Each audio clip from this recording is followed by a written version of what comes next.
The official match ball for the 2026 FIFA World Cup is the Trianda. It runs on a battery and needs charging before every game. That feature, the first rechargeable World Cup ball in tournament history, was pitched by FIFA last month as a massive tech leap. A connected, smart football, internal sensors track spin, flight path and speed, feeding data straight to VAR. It is a brilliant piece of modern engineering. It is also, if you have followed this tournament's messy build-up from day one, the perfect metaphor for where things stand 11 days out. A soccer ball that needs a wall outlet before you can kick it. A tournament built on flashy tech, hiding a glaring question just beneath the surface. What happens if somebody forgets to plug it in?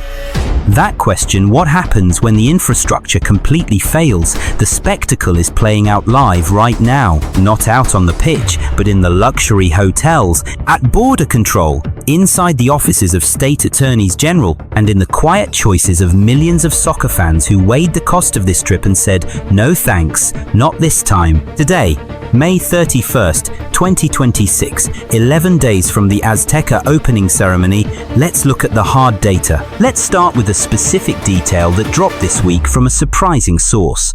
The American Hotel and Lodging Association, representing over 32,000 hotels and 80% of franchised properties nationwide, issued a formal economic warning. Not a forecast, a warning. It warned the expected financial boom from this tournament might actually fall flat. They pointed to two massive issues. First, way fewer international tourists. Second, and this sparked serious industry outrage, FIFA abruptly cancelled up to 70% of its reserved hotel blocks in Boston, Dallas, Los Angeles, Philadelphia and Seattle. 70% gone. No real explanation. No replacement bookings. Evan Saunders from travel analytics firm Azera broke down what those dead reservations actually mean on the ground. Tens of thousands of booked room nights just vanished, he explained. That means lost dinners, lost taxi rides, lost Ubers, missing retail sales, fewer corporate parties. An entire microeconomy just evaporated overnight. FIFA played it cool in response. All room releases, they claimed, followed agreed contract timelines. It is standard practice, entirely normal. Well, here is what standard practice looks like. 80% of US host city hotels are missing their targets. In Kansas City, a town that expected 650,000 fans and built its entire summer around them, current demand is actually worse than a normal July without a global soccer tournament. In Boston, Philly, San Francisco and Seattle, 70% of hotels are hurting for bookings. In Dallas, rooms pushed at nearly $400 a night last winter sit at $250 today. Bed Equity Research claimed last December this tournament would boost US hotel revenue by 75 to 100 basis points. Just this week, their lead analyst told Newsweek he is dropping that to 25 to 50. His reason was blunt. Foreign tourists simply don't want to visit America right now. Now, let's look at airline flights, because the aviation data holds a major clue that shifts how we view this massive demand crash. European flight bookings to the US for July 2026 are down 14.22% per Cirium, the flight analytics tracker. Frankfurt down, Barcelona down, Amsterdam, Paris, Munich, Athens, all down. These are deep football cultures, the very fans most likely to cross oceans for this historic cup. And here is the kicker. The US dollar has dropped 12% against the euro since last year. America is 12% cheaper for a European fan in 2026 than in 2025. The money is literally in their favor. They still won't book a cheaper trip, yet 14% fewer people are flying. This isn't about prices. You can't blame this on exchange rates or expensive match tickets. It is about a vibe, about whether fans truly believe surviving an American airport, dealing with US border agents, and staying in a nation whose global standing feels tense is really how they want to spend their summer vacation. Cirium's PR rep kept things neutral. Hard to say for sure. Probably a mix of complex travel factors. That polite corporate speak is how analysts point at a blazing fire they would rather not talk about publicly. Meanwhile, US domestic flights for American fans trying to reach host cities are up 20.7% compared to last year, according to the latest Bureau of Labor Statistics Consumer Price Index out this month. Flights running $100 last year cost $120 today. Add that to match tickets jumping 34% between October and April. Then toss in MetLife Stadium transit running $105 just for a 15-minute train ride. For everyday football fans living in the host country, the math for this World Cup is brutal. And for supporters traveling from overseas, the costs are creeping right past prohibitive. But forget the fans who are just priced out. Let's talk about those officially locked out. Supporters from 4 qualified nations face travel bans that make entering the United States practically impossible without already holding a visa: Iran, Haiti, Ivory Coast, and Senegal. Jibril Gay is a die-hard Senegalese fan. He told the Associated Press exactly what this means. If the United States is genuinely afraid of football fans, he argued, they have absolutely no right to host a World Cup. That single thought, voiced by an everyday fan, not some politician in a suit, captures a truth no policy paper can touch. This tournament belongs entirely to the fans who love it. And when a host nation shuts its doors to fans from 4 of the 48 competing teams, something deeply fundamental is broken. Beyond those 4, visa processing froze for 75 countries in January 2026, sparking massive backlogs. That chaos made planning a football trip entirely incompatible with the tournament schedule. And on top of that, the heavy climate around United States borders, the horror stories echoing through fan groups about endless interrogations, about deeply hostile welcomes, about weighing if celebrating at a massive global event was really worth the risk of personal exposure. It has cast a shadow that no simple stat can measure. The president of Arlington's Convention and Visitors Bureau put it bluntly: anti-United States sentiment is severely hurting hotel demand right in the city hosting more World Cup matches than anywhere else. The biggest host city of this entire tournament is bleeding hotel reservations, simply because the rest of the world does not feel welcome. That exact sentence should be stamped across every single tournament preview. It mostly isn't. Then comes the legal angle, which just became the sharpest edge of this whole story. 4 days ago, on May 27th, the Attorneys General of New York and New Jersey hit FIFA with formal subpoenas, not polite letters, full subpoenas, demanding internal files on MetLife Stadium's ticketing practices. Looking into whether fans were misled about their actual seats, questioning if dynamic pricing and its 34% price spike broke consumer protection laws, and asking if the fake scarcity from FIFA holding back tickets was ever clearly disclosed to buyers. New Jersey's Attorney General called the fan experience a brutal gauntlet of pure confusion, fake scarcity, and sky-high pricing. New York's argued that football supporters deserve to trust that the exact tickets they bought are what they actually get. Take Brett Brzezinski. He sat in an online queue for hours, dropping over $500 for 2 seats. He checked the map, locked in his spot, but his confirmation email placed him somewhere completely different. He told CNN everything. His story is just a drop in an ocean of identical complaints. So far, FIFA has stayed quiet on the subpoenas. The investigation is moving forward. It will stretch right through and beyond the tournament itself. So, this is the aura of the 2026 World Cup, just 11 days before kickoff. 80% of host city hotels missing targets. 14% fewer European flights, even with great exchange rates. Domestic airfares up over 20%. Die-hard fans locked out. A match ball needing a charge before kickoff.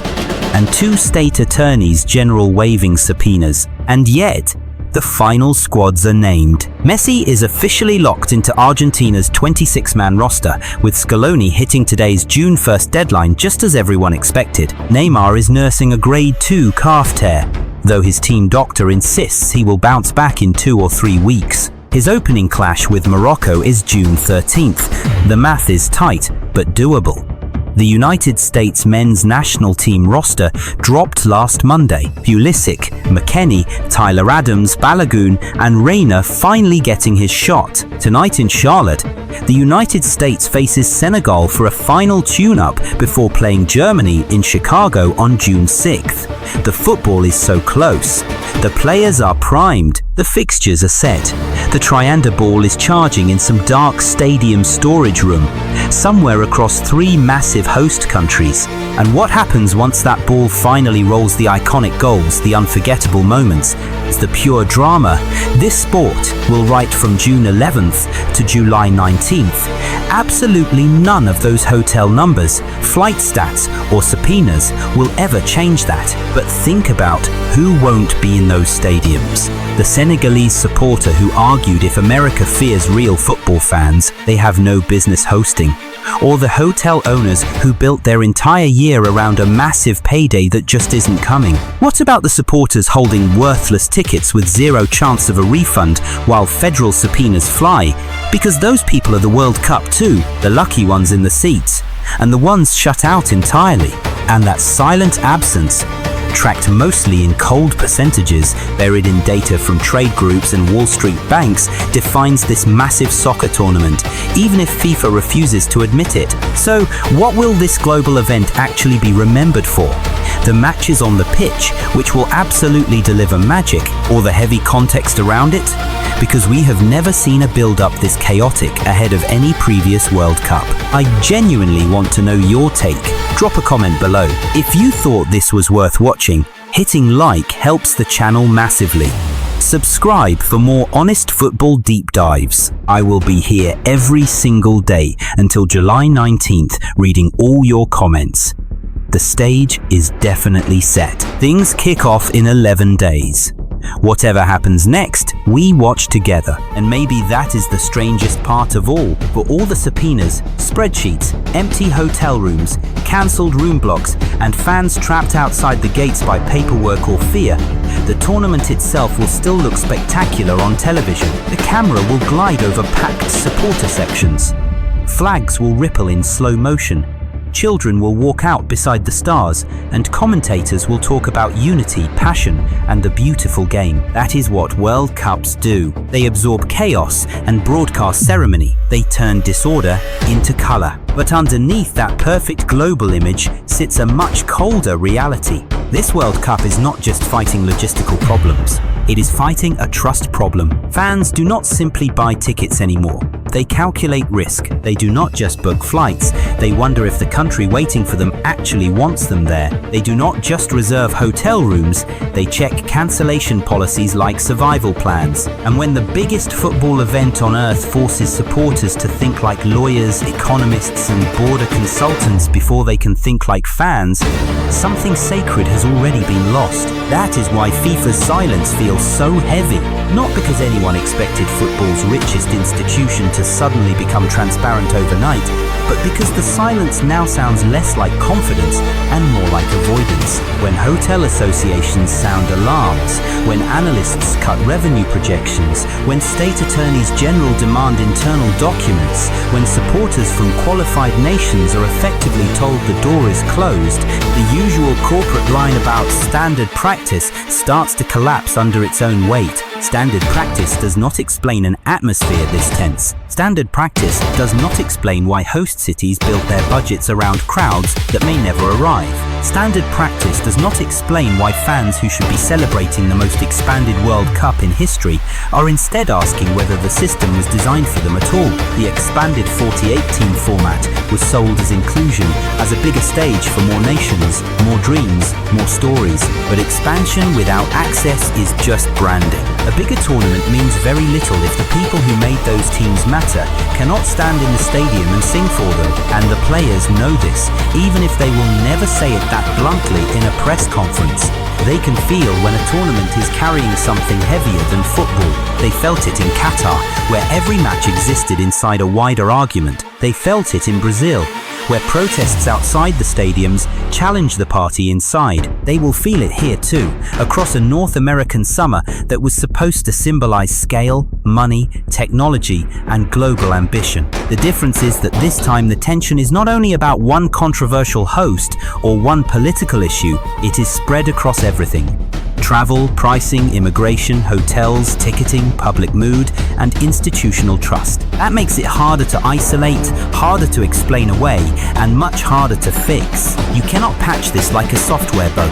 You cannot recharge it like the Trianda ball. Once supporters feel unwanted, exploited, or misled, the damage moves beyond data. It becomes emotional. And football, more than any sport on earth, runs on emotion before it runs on money. So when kickoff finally comes, yes, the noise will rise. The opening ceremony at the Azteca will still feel enormous. The first goal will still send millions jumping from couches, bars, fan zones, and stadium seats. Messi may still bend time for one last summer. Neymar may still limp into a moment that only he could make cinematic. A young American star may still turn pressure into history. And for 90 minutes at a time, the game will do what the game always does. It will make the surrounding mess feel smaller. But once the whistle blows and the broadcast cuts away, the questions will remain. Who was priced out? Who was scared off? Who was blocked? Who was sold a dream and handed confusion instead? That is the shadow following this World Cup into every stadium. Not a lack of football magic. There will be plenty of that. The real story is whether the world's most beloved tournament can still call itself a people's game when so many of its people are watching from the outside, and that outside is growing louder by the day. You can hear it in fan forums, in travel groups, in comment sections under every official announcement that tries to sound cheerful while people underneath ask the same brutal questions. Where are the affordable rooms? Why did the ticket map change? What happens if a visa appointment comes too late? Why does a tournament advertised as global feel so hard to enter from the outside world? These are not fringe complaints from people looking for something to be angry about. These are the practical fears of ordinary supporters trying to follow their national teams across a tournament that was supposed to be historic because it opened the door wider than ever before. Instead, for many, that door looks polished from the front and locked from the other side. And the more FIFA talks in slogans, the more those slogans start to sound hollow. Football unites the world is a beautiful sentence, but it is a very difficult sentence to defend when the world is staring at embassy queues, hotel collapses, border anxiety, and ticket receipts that feel less like invitations and more like warnings. Host cities are learning that lesson in real time. They spent years preparing for a tidal wave, and now some of them are watching the water pull back before it ever hits the shore. Restaurants hired extra staff. Transit agencies drew up special plans. Local businesses ordered merchandise, expanded hours, and built entire summer strategies around crowds that were supposed to flood downtown streets in every language on earth. For them, this is not an abstract debate about tournament governance. It is payroll. It is inventory. It is whether the most important month of the decade becomes a once-in-a-generation payday or a very expensive disappointment. That is what makes the hotel data so damaging. Empty rooms are not just empty rooms. They are missing families, missing chants, missing taxis, missing late-night meals, missing bar tabs, missing workers' tips, missing stories that never happen. A World Cup is supposed to leave footprints everywhere it goes. Right now, in too many American host cities, the frightening question is whether the footprints will be much lighter than anyone was brave enough to admit. And still, nobody inside the machine wants to slow down long enough to say the obvious. This tournament was built like a mega event before anyone fully asked whether the human experience could survive the scale. 3 countries, 48 teams, more matches than ever, a calendar stretched across an entire continent, stadiums separated by distances that would swallow most previous World Cups whole. On paper, it looks massive, modern, unstoppable. In practice, it asks fans to become logistics experts, just to follow the basic rhythm of the competition. A supporter might watch their team in one city, then face a cross-country flight, a hotel market swinging wildly in price, a ticket platform under legal scrutiny, and a border environment that makes spontaneous travel feel impossible. That is not the romance of football. That is a corporate obstacle course wearing a football scarf. And yes, the elite will manage it. Sponsors will manage it.